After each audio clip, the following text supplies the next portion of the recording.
Você já percebeu que todo mundo fala sobre economia como se fosse um bicho de sete cabeças? Mas hoje eu vou te explicar que o mercado financeiro funciona literalmente como se fosse uma feira. A maioria das coisas funciona na base de preço, demanda e também de troca. Fala pessoal, o meu nome é Vinícius e aqui no canal Cifra Cash eu compartilho tudo o que estou aprendendo enquanto estou construindo a minha liberdade financeira, sendo um simples CLT assim como você. E hoje, sem enrolação e sem economia complicada, eu vou te mostrar de verdade como funciona o mercado financeiro de uma maneira simples que faz sentido para mim e ficou mais fácil que eu pudesse entender. No começo, quando você não entende como funciona o sistema, parece que tudo é contra você. Juros que não param de subir, dólar oscilando todos os dias, preços aumentando. Mas quando você entende a lógica por trás de todo esse jogo, tudo começa a fazer mais sentido. Bom, e começando a falar um pouco sobre o mercado financeiro, ele é composto por poupadores e tomadores. Então, basicamente, essas duas classes definem o sistema financeiro. Os poupadores são aqueles que guardam dinheiro através do banco e já os tomadores são aqueles que pegam o dinheiro emprestado. E para isso, os bancos cobram uma taxa de juros. A taxa de juros é nada mais nada menos do que o preço que vale o dinheiro. A lógica é simples. Quanto mais poupadores, mais dinheiro os bancos têm em caixa e os juros ficam menores. Quanto mais tomadores, menos dinheiro se tem em caixa e os juros ficam mais altos. Afinal de contas, lembra que eu falei que tudo funciona como uma feira, na base de preço e demanda? Ou seja, quando os bancos têm muito dinheiro no seu caixa, ele terá muito capital para distribuir para várias pessoas que precisarem. A partir do momento que muitas pessoas querem dinheiro e o banco tem menos dinheiro em caixa, ele fala: opa, peraí, eu tenho esse valor. Quem quiser vai ter que pagar a taxa que eu estipular. Então ele acaba se beneficiando, cobrando taxas mais altas quando tem menos valor em caixa e mais pessoas precisam de dinheiro. Tudo bem, Vinícius, mas como que os bancos ganham dinheiro? Afinal de contas, ele está emprestando o dinheiro que as pessoas deixaram dentro dele. Então, como que funciona? O banco, obviamente, remunera as pessoas que deixam dinheiro guardado dentro das contas. Só que quando ele empresta dinheiro para tomadores, ele acaba cobrando um juro superior ao que ele está pagando para as pessoas que deixaram o dinheiro ali alocado. Então, o nome que é dado para esse tipo de operação é chamado de spread bancário, ou seja, o spread bancário é a diferença do valor que o banco recebe de quem ele empresta e o valor que ele paga para quem deixou o dinheiro aplicado ali dentro da instituição financeira. E no meio disso tudo existe o Banco Central. Ele é responsável pela estabilidade, a supervisão e a gestão de todo esse ecossistema. Todos os dias, os bancos depositam dinheiro dentro do Banco Central e no dia seguinte eles recebem de volta. Dessa forma, o Banco Central controla quanto dinheiro está circulando em caixa de cada instituição financeira. Então, um exemplo simples aqui, como vocês podem ver, nós temos o Banco do Brasil, a Caixa e o Itaú. Então, todo final do dia, esses bancos precisam depositar determinados valores no Banco Central. Só que, suponhamos que chegou ali no final do dia e a Caixa Econômica ficou sem o valor necessário para depositar ao Banco Central. E aí o que acontece? O Banco Central vai falar para ela: ah, não, deixa, amanhã você me deposita o dobro. Não é isso que vai acontecer. E a Caixa Econômica ela precisa necessariamente contatar outros bancos para pegar empréstimo e depositar o valor específico para o Banco Central. Então, a Caixa Econômica ela vai lá e consulta, por exemplo, o Itaú. E fala: ó, Itaú, eu preciso depositar um valor lá para o Banco Central, só que eu tô sem aqui. As pessoas fizeram muito empréstimos hoje, houve muitos financiamentos imobiliários, então eu fiquei sem caixa. Você poderia me emprestar 50 milhões, por exemplo?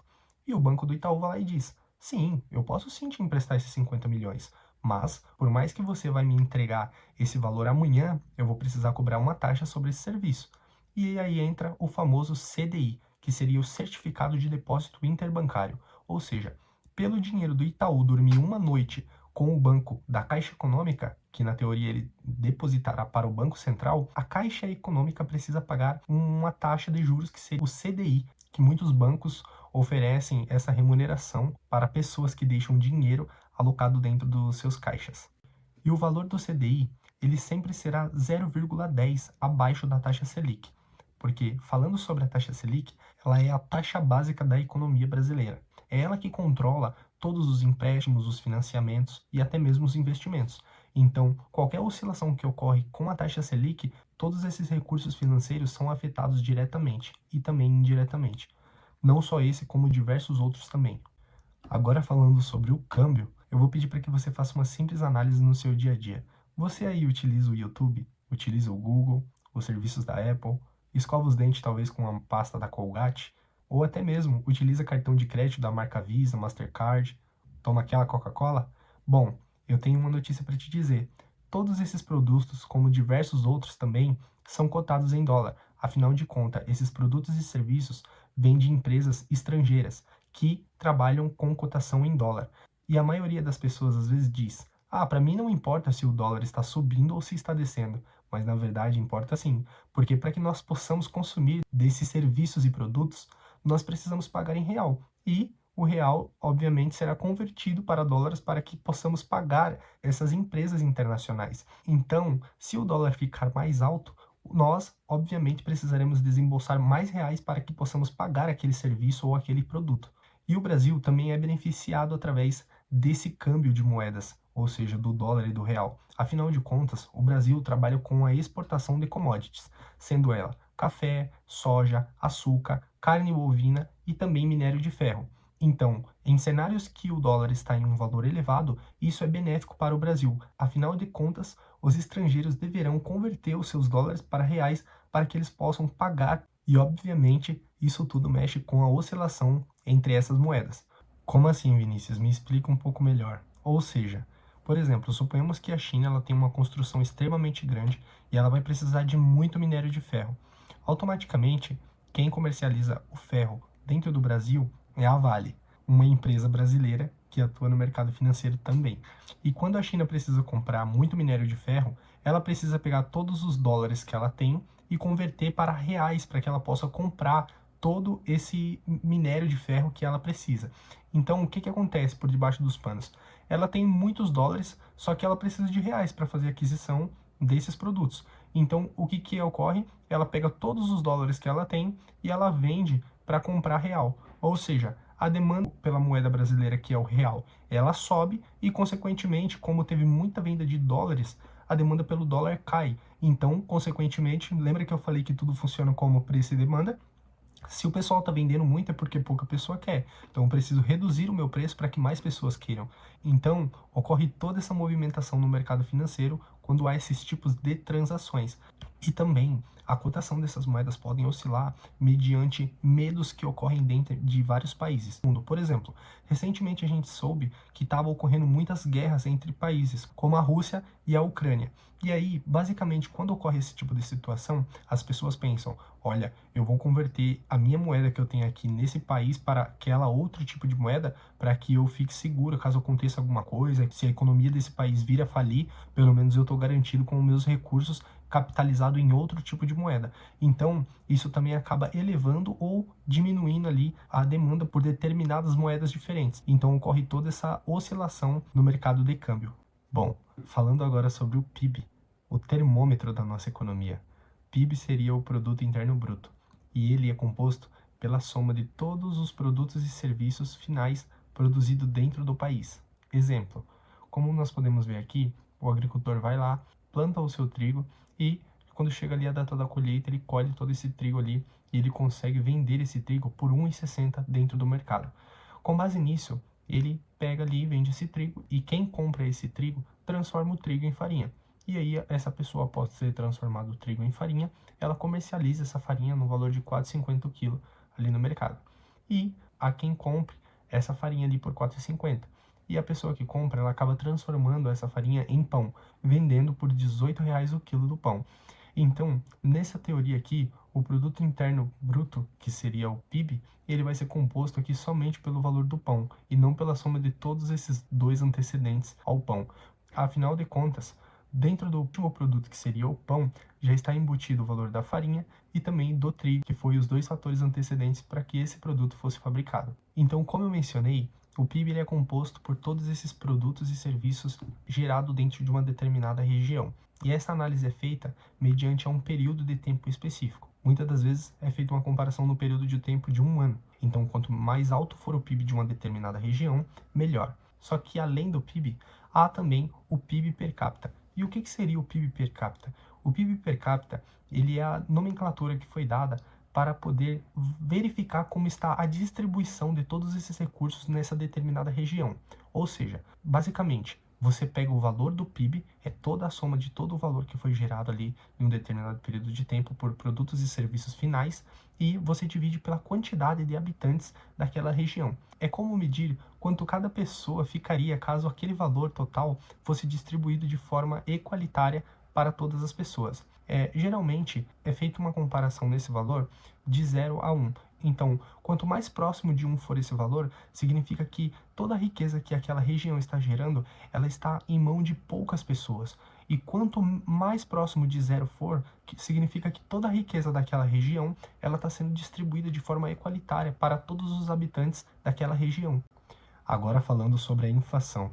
Por que o preço das coisas sobem tanto? Inflação seria o aumento generalizado de todos os preços. E existe uma verdade que eu vou te contar que a maioria das pessoas não gostam de ouvir, mas ela precisa ser dita. Apenas poupar o dinheiro não é o suficiente, porque dinheiro parado, com o decorrer do tempo, perde valor. E não é pouco, é muito valor. Como vocês podem ver, eu consegui imagem de panfletos dos anos 2000, para que possamos ver quanto que era o valor de todas essas coisas durante aquele período de tempo.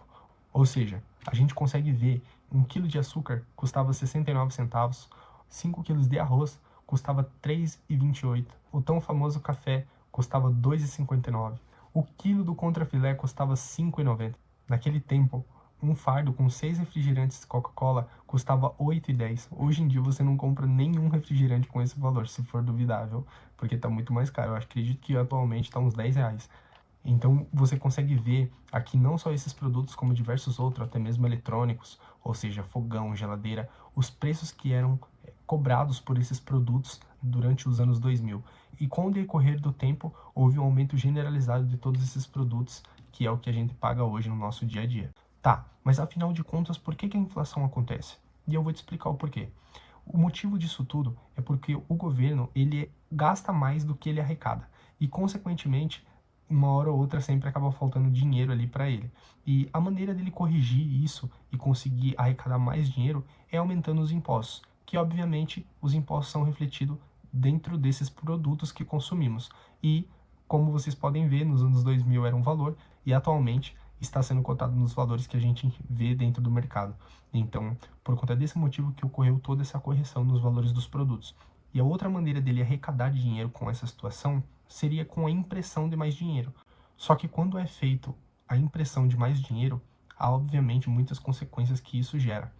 Ou seja, a partir do momento que o governo imprime mais dinheiro, mas aquele país não gera mais bens e serviços para acompanhar essa quantidade de papel moeda no mercado, ocorre um aumento generalizado dos preços dos itens. Ou seja, suponhamos que todos os bens e serviços ele é representado por um aparelho celular. E nós temos o João e a Maria. O João, ele tem R$ 200 para poder comprar esse aparelho celular. E a Maria, ela tem R$ 300. Logo, quem pagar mais vai levar o aparelho. O João, ele pega e diz, olha, eu tenho 200, eu pago no máximo R$ 150 nesse aparelho. A Maria, vendo isso e sabendo que ela tem mais dinheiro, ela diz, olha, eu pago 205. O governo vendo tudo isso, ele vai gerar mais dinheiro, ele fala assim, nossa, coitadinho do João, só tem R$ 200. Coitadinha da Maria, ela só tem R$ 300. Eu vou dar R$ 100 a mais para cada um. E, consequentemente, por ele ter gerado mais dinheiro, ele dá R$ 100 a mais para o João e dá R$ 100 a mais para a Maria. E o que acontece? O João pega agora, que ele tinha R$ 200, agora ele tem 300. E a Maria, que tinha 300, agora ela tem 400. E o João pega e diz, pois agora eu tenho dinheiro, agora eu vou pagar R$ 300 nesse aparelho celular. E a Maria fala, ah é? Já que você vai pagar R$ 300 agora, pois então agora eu vou pagar R$ 305 nesse aparelho.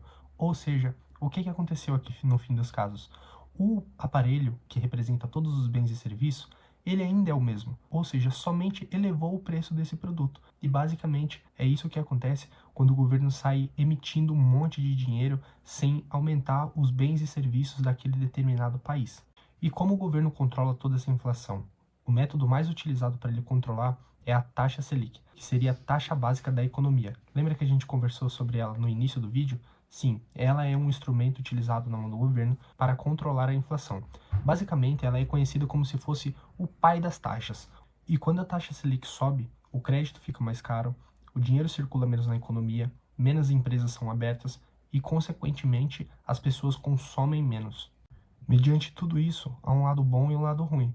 O lado bom é que a inflação cai, e o lado ruim é que aumenta o desemprego e também diminui o crescimento do país.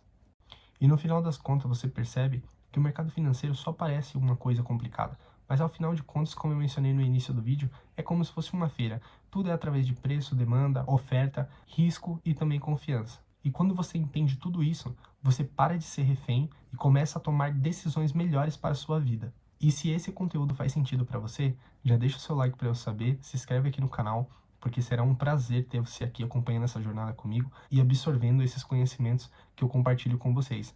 Estou também no processo de aprendizado, assim como muitos, e pretendo compartilhar, deixando tudo registrado a minha trajetória aqui dentro da plataforma junto com vocês. Se inscreva no canal e ative o sino para não perder os próximos vídeos. Até mais!